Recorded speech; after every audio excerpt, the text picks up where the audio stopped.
अब आते हैं एक पल युद्ध के मैदान में कि इन मंत्रों के माध्यम से भगवान का आशय क्या है, इसे देखते हैं।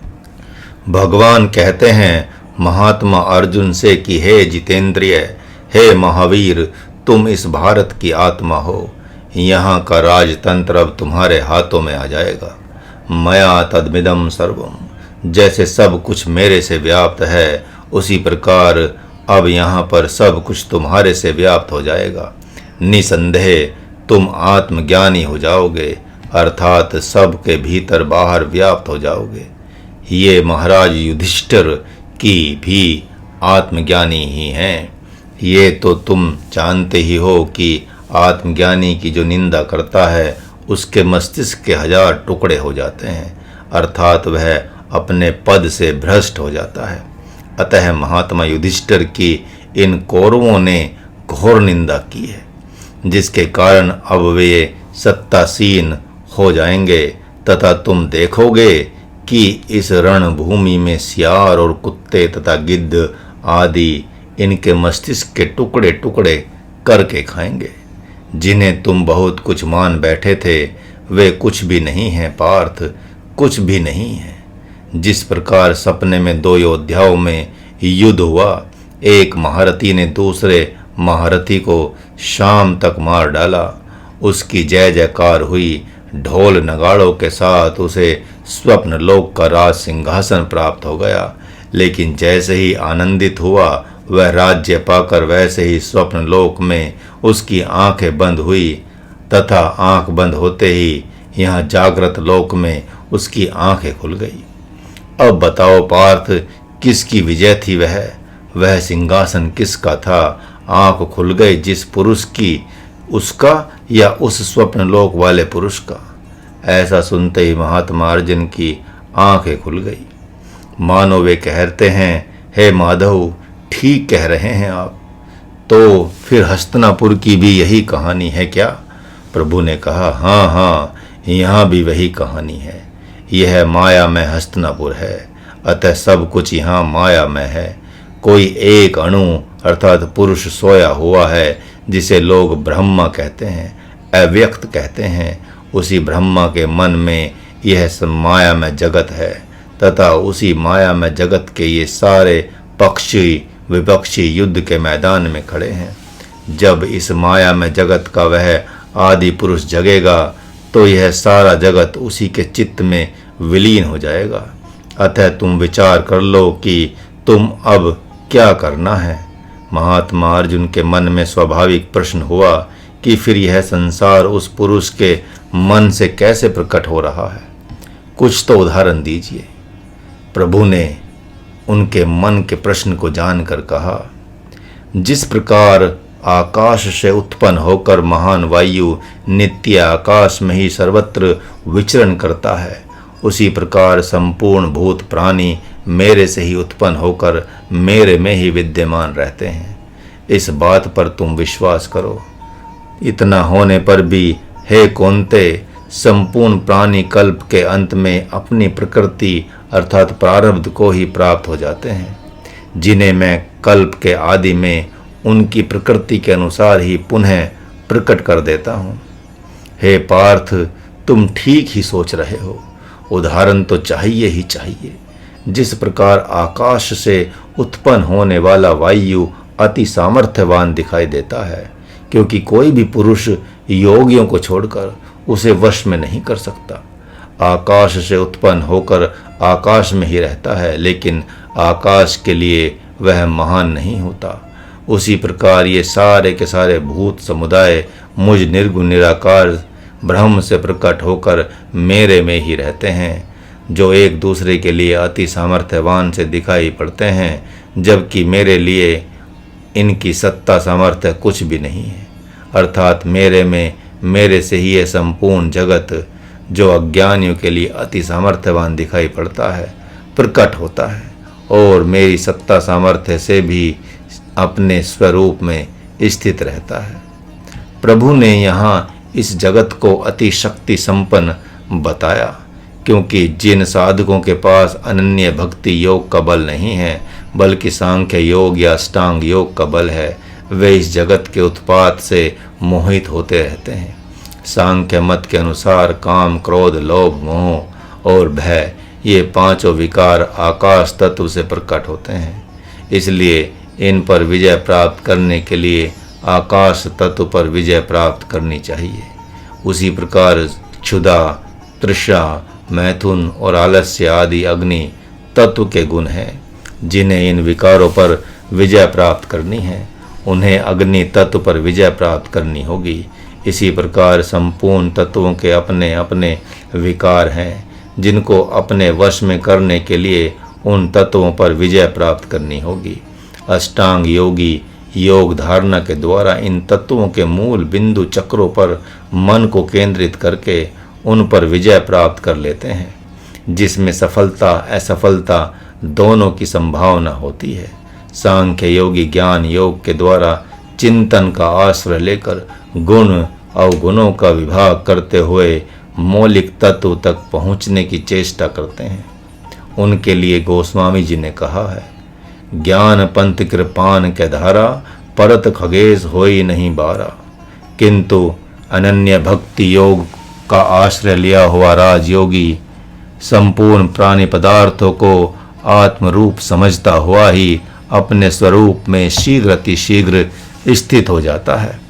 अतः राजयोगी साधक को चिंतन करना चाहिए कि जिस प्रकार आकाश में ही आकाश से उत्पन्न होने वाला वायु संपूर्ण भूतों का अस्तित्व बना हुआ है, संपूर्ण भूतों का जीवन बना हुआ है, किंतु आकाश को उससे कुछ लेना देना नहीं है, उसी प्रकार ये सारे ब्रह्मांड रूपी प्राणी मेरे से मेरे में ही उत्पन्न होकर मेरे में ही संपूर्ण प्राणियों को मोहित कर रहे हैं, किंतु मेरा इन ब्रह्मांडों से अंश मात्र भी संबंध नहीं है।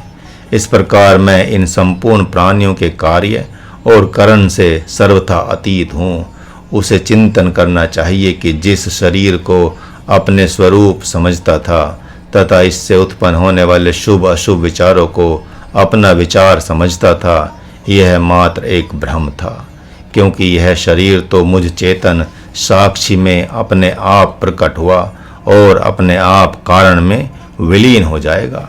सर्वभूतानि कौन्ते, किंतु यह बात नहीं समझ आ रही है कि सारे भूत अंततो गत्वा जाते कहाँ हैं।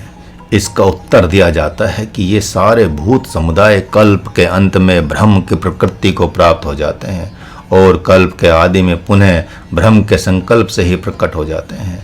जिस प्रकार यह स्वप्न जगत पुरुष के जगत के उपरांत उसके मन में ही विलीन हो जाता है, अर्थात उसके चिदाकाश से ही स्वप्न उत्पन्न होता है और चिदाकाश में ही विलीन हो जाता है, उसी प्रकार इस जगत रूप स्वप्न की भी आयु है, जिसका संकेत 8वें अध्याय में किया गया है। अतः मनवंतर के समाप्त होने पर ब्रह्म के चिदाकाश से प्रकट हुआ यह जगत उसी में विलीन हो जाता है। जैसे आकाश में बादल प्रकट होते हैं और आकाश में ही विलीन होते देखे जाते हैं। ब्रह्म की सात्विक, राजस एवं तामस 3 प्रकार की प्रकृति है। यह जगत राजस और तामस मिश्रित है, इसलिए महाप्रलय के समय ब्रह्म की राजस प्रकृति को प्राप्त हो जाता है। कुछ ऐसे लोग हैं जो सतोमय एवं तेजोमय हैं, वे कल्प के अंत में ब्रह्म की सात्विक प्रकृति को प्राप्त हो जाते हैं, तथा कुछ ऐसे लोग हैं जो संपूर्णता से तमोमय हैं, जो प्रलय के समय ब्रह्म की तामस प्रकृति को प्राप्त हो जाते हैं। पृथ्वी से उत्पन्न हुए पेड़ अपनी उम्र समाप्त कर पुनः पृथ्वी में ही समा जाते हैं, किंतु पेड़ का प्रलय हो जाने से उससे प्राप्त हुए बीज का प्रलय नहीं मान लेना चाहिए। वे धरती रूपी कोश में ही सुरक्षित रहते हैं और बरसात के दिनों में पुनः प्रकट हो जाते हैं। इसी क्रमानुसार सृष्टियों का प्रलय एवं प्रकट होना मानना चाहिए, किंतु भगवान ने कल्पादो विसर्जना सृजाम्यहम कह दिया, अर्थात कल्प के आदि में मैं पुनः सृष्टि सहित संपूर्ण भूतों की रचना कर देता हूँ। क्या ऐसा कहकर प्रकृति की जगह स्वयं को सृष्टिकर्ता कह रहे हैं? हाँ, सत्य है। यहाँ पर प्रभु गूढ़ात्मक रहस्य बताते बताते भक्तों के महाप्रयाण काल के अवसर की बात बोलने लगे हैं, क्योंकि पूर्व में प्रभु ने कह दिया है कि मेरे भक्त का नाश नहीं होता। यदि इस जन्म में मेरे को प्राप्त नहीं कर सका तो अगले जन्म में मैं वैसा ही योग बना देता हूँ कि वह निश्चित ही मेरे को प्राप्त कर जाता है। इसलिए तो अर्जुन ने प्रश्न कर दिया, तब तो आपको सृष्टि का सृजन और संहार रूप कर्म में पाप पुण्य रूपी दोष लगता ही होगा। तो प्रभु ने कहा, नहीं नहीं, ऐसा मत सोचो।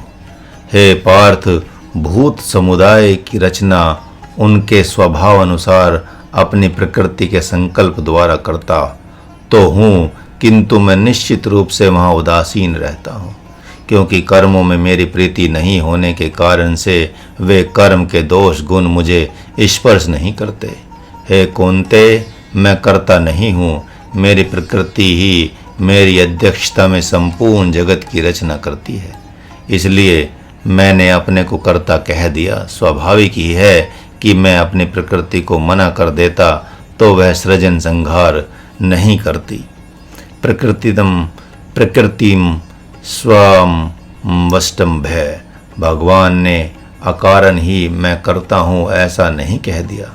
यदि ऐसा नहीं कहते तो प्रकृति की स्वतंत्र सत्ता सामर्थ्य की स्थापना हो जाती, जो भगवान को प्रिय नहीं है। जहाँ प्रकृति की सत्ता सामर्थ्य दिखाई दे रही है वहाँ भगवान मौन है, ऐसा समझना चाहिए।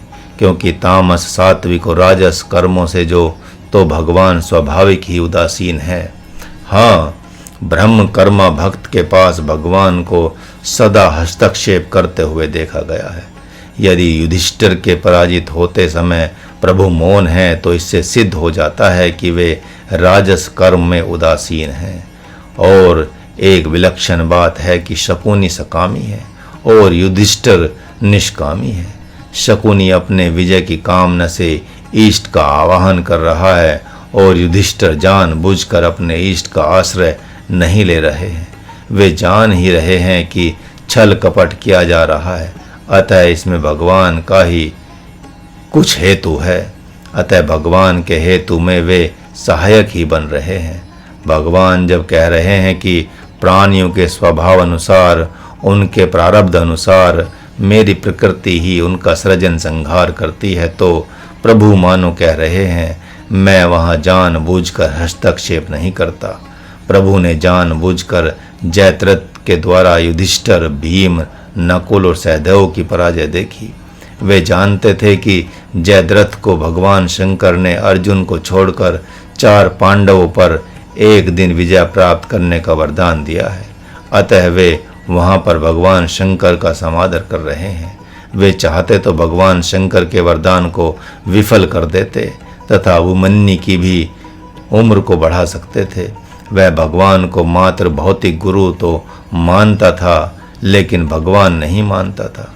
इसलिए भी प्रभु ने उस दिन अर्जुन को वहां से हटा दिया था, ताकि जब कौरव पक्ष के सारे सेनापति एक साथ अभिमन्यु का वध करते हैं तो अर्जुन के मन से द्रोणाचार्य, कृपाचार्य आदि के प्रति जो अति पूज्य भाव है वह चला जाएगा और फिर उत्साहित होकर अर्थात रंग में आकर युद्ध करेंगे। भगवान अपने भक्तों को छोड़कर अन्य प्राणियों को अपने प्रारब्ध अनुसार जीने मरने को छोड़ देते हैं। इसीलिए तो कह रहे हैं कि न च माम तानि कर्माणि, अर्थात उदासीन रहूं अथवा आसीन रहूं, संपूर्ण कर्म मेरे में ही मानने चाहिए। किंतु मुझे मारने जिलाने का पाप पुण्य नहीं लगता, क्योंकि मेरे में तो शरीर भाव है ही नहीं। यदि शरीर भाव होता तब तो सृजन संहार रूप कर्म बंधन में पड़ता। आत्मज्ञानी संत को भी सारे साधक देखते ही हैं कि वह सारे शिष्यों एवं साधकों के साथ रहता है तथा उनकी प्रकृति के अनुसार उनकी व्यवस्था भी देता है, किंतु उनके प्रारब्धों से वह उदासीन रहता है। उसके भीतर से अति समर्पित हुए भक्त के प्रति स्वाभाविक ही वरदान निकल जाता है, और जो उतना समर्पित नहीं है उसके प्रति स्वाभाविक ही पिता या सद्गुरु जैसा व्यवहार होता रहता है। जगत रूप ब्रह्म के रूप में भी वह सम एवं शांत बैठा हुआ है। उसका किसी से कुछ लेना देना नहीं है। वह अपने हर अंग से मानो देख रहा है, पृथ्वी के रूप से देख रहा है कि उसमें से असंख्य प्राणी उत्पन्न होकर पुनः उसी में लीन हो जाते हैं, लेकिन उसका कुछ बिगड़ता बनता नहीं है। हाँ, भगवती सीता जैसे कोई शरण मांगे तो देने को तैयार है। जल के रूप में वह संपूर्ण जल जंतुओं एवं प्राणियों से उदासीन है, किंतु कोई श्री राम जैसा शरण मांगे तो देने को तैयार है। अग्नि रूप से वह सम शांत है, किंतु कोई श्री राम की तरह अपनी प्रिय वस्तु उसमें छिपाए तो उसके लिए वह तैयार है। इसी प्रकार अन्य रूपों को भी समझ लेना चाहिए। संत के रूप में वह ब्रह्म ही सम एवं शांत बैठा रहता है, लेकिन जैसा स्वभाव वाला है उसके अनुसार व्यवहार कर देता है। वह खाता पीता सोता जागता अज्ञानियों जैसा ही है, किंतु वह स्पष्ट कहता है कि मुझे ब्रह्म ही खिलाता पिलाता सुलाता जगाता है, इसलिए मुझे खाने पीने सोने जागने का पाप नहीं लगता। भगवान मानो कह रहे हैं कि इस समय मैं संहारक शक्ति बन गया हूँ अपने भक्तों संतों एवं देवताओं के कहने से, इसलिए इस संग्राम में होने वाला दोष मुझे स्पर्श नहीं करेगा। वैसे ही जैसे साधकों के भीतर सात्विक शक्ति प्रकट होकर तामस एवं राजस वृत्ति को छिन्न भिन्न कर मार डालती है, लेकिन उसे पाप नहीं लगता। क्यों पाप नहीं लगता उस सात्विक शक्ति को? इसलिए कि वह जैसे ही प्रकट होती है वैसे ही अपने आप तामस और राजस शक्ति का वध हो जाता है। अब उसमें वह क्या करे? सूर्य को जैसे पाप नहीं लगता क्योंकि वह प्रकट होता है और अंधकार का वध हो जाता है, उसमें सूर्य का क्या दोष है? वैसे ब्रह्म के संकल्प से सृष्टियां प्रकट होती रहती हैं। उसके उपरांत जीव की सृष्टि के मूल में अर्थात उसके हृदय में छिपी हुई जो पूर्व मनवंतर की वासनाएं हैं वे सारी की सारी प्रकट हो जाती हैं। जो मनुष्य पशु पक्षी आदि कहे जाते हैं, इस प्रकार उनके पाप और पुण्य रूप कर्मों से ब्रह्म को कुछ लेना देना नहीं है। मयाध्यक्षेण प्रकृति है। ब्रह्म की संकल्पना रूपा आदि शक्ति ब्रह्म की प्रेरणा से ही सृष्टि का संकल्प करती है, जिसमें योग लग्न ग्रह वार तिथि और नक्षत्र आदि की गणना होने लगती है। देवी देवताओं की कल्पना प्रारब्ध हो जाती है। इस पर सृष्टि से ब्रह्म को कुछ लेना देना नहीं है और न उसकी संकल्प शक्ति को कुछ लेना देना है। इस प्रकार का यह सृष्टि का क्रम चलता रहता है। सिद्ध योगी भी इस दिव्य शक्ति की उपासना करके संकल्प शक्ति को प्राप्त कर सृजन संहार और पालन करने की शक्ति प्राप्त कर लेते हैं। कैसे? क्योंकि वे काया कल्प कर लेते हैं, मन कल्प, बुद्धि कल्प, चित्त कल्प और अहंकार का कल्प कर देते हैं, अर्थात वे सब तत्वों को बदल देते हैं। तब उनका मन ब्रह्म का हो जाता है, बुद्धि और चित्त भी ब्रह्म के हो जाते हैं और व्यष्टि अहंकार समष्टि अहंकार बन जाता है। भगवान ने सोचा इसे बताना चाहिए था कि मेरे को और मेरे रहस्य को मूढ़ पुरुष नहीं जानते, इसलिए कहते हैं। भगवान ने अब भली भांति देख लिया कि अर्जुन को यह स्पष्ट बोध हो गया है कि मैं वासुदेव ही निर्गुण और सगुण ब्रह्म हूँ, इसलिए अपने स्वरूप की भली भांति स्थापना अर्जुन के मन में स्वयं कर देना चाहते हैं। जैसे माँ अपने शिशु के मन में अपने और अपने पति के नाम रूपों की स्थापना स्वयं से कर देती है, वैसे ही प्रभु कह रहे हैं, हे पार्थ, ये सारे के सारे मूढ़ मेरे रहस्यात्मक स्वरूप को तथा संपूर्ण भूतों के ईश्वर स्वरूप को नहीं जानते हैं, इसीलिए तो ये मुझे मनुष्य समझ रहे हैं। इनमें से बहुत से मूर्खों ने एक शक्तिमान तांत्रिक और बहुतों ने महान शक्तिमान मांत्रिक तथा कुछ ने महायोगी ही समझ रखा है। इसलिए ये सब वृथा आशा, वृथा कर्म और वृथा ज्ञान वाले मूढ़ मना राक्षसी, आसुरी और मोहिनी स्वभाव को ही धारण किए रहते हैं।